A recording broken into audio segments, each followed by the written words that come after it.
दोस्तों, मारना था बहन का बच्चा और मार दिया अपना बच्चा। जी हाँ दोस्तों, नागपुर मर्डर केस।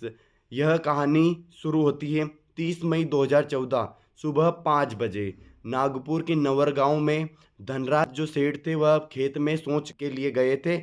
अचानक उन्हें राख हो चुकी धान की पुआल में कुछ चमकती हुई चीजें मिली। के पास जाकर उन्होंने देखा तो टॉर्च जलाई तो इंसानी जले हुए खोपड़ी का फंसा कड़ा और हड्डियां दिखी।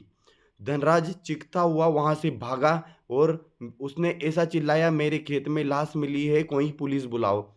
2 घंटे बाद एडिशनल पुलिस इंस्पेक्टर अरुण गुरमुले मौके पर पहुंच गए। उन्होंने राख में हड्डियों के साथ चांदी के गहने, मंगलसूत्र और कड़ा मिला उनके पास।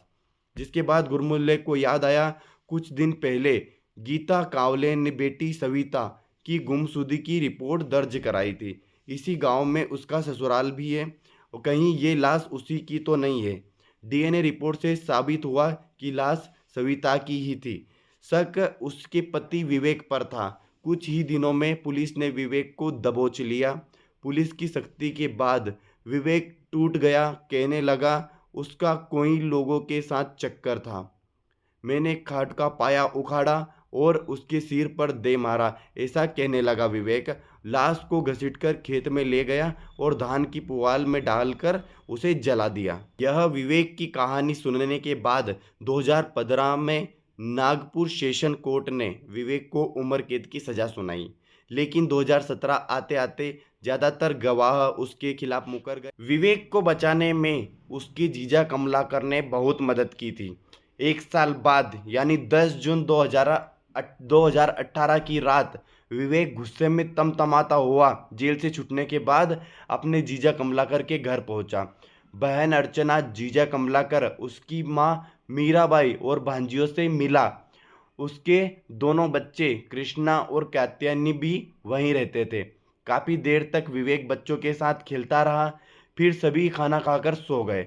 रात करीब 1 बजे विवेक दबे पांव उठा और दरवाजा खोलकर बाहर चला गया।